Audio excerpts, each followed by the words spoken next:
بسم اللہ الرحمن الرحیم نحمده ونصلی علی رسولہ الکریم اما بعد فاعوذ باللہ السمیع العلیم من الشیطان الرجیم بسم اللہ الرحمن الرحیم قال اللہ تبارک و تعالی فی کتاب الکریم ان اللہ وملائکتہ یصلون علی النبی یا ایہا الذین آمنوا صلوا علیہ وسلموا تسلیما اللہم صل علی محمد وعلی آل محمد کما صلیت علی ابراہیم وعلی آل ابراہیم انک حمید مجید اللہم بارک علی محمد وعلی آل محمد کما بارکت علی ابراہیم وعلی آل ابراہیم انک حمید مجید رب اشرح لی صدری ویسر لی امری واحلل عقدۃ من لسانی یفقہوا قولی ربنا آتنا فی الدنیا حسنۃ وفی الآخرۃ حسنۃ وقنا عذاب النار ربنا آتنا من لدنک رحمۃ وہیئ لنا من امرنا رشدا لا الہ الا انت سبحانک انی کنت من الظالمین حسبنا اللہ ونعم الوکیل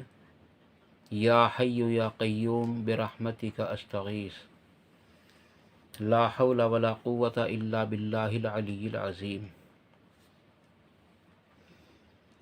تاویل، ہیلا، بہانہ۔ عزیز دوستو، یہ تینوں الفاظ ایک ہی معنی رکھتے ہیں۔ تاویل، ہیلا اور بہانہ، یہ الفاظ اگرچہ بالکل الگ الگ ہیں لیکن ان کا معنی بالکل ایک ہی نکلتا ہے۔ اسلام کے اندر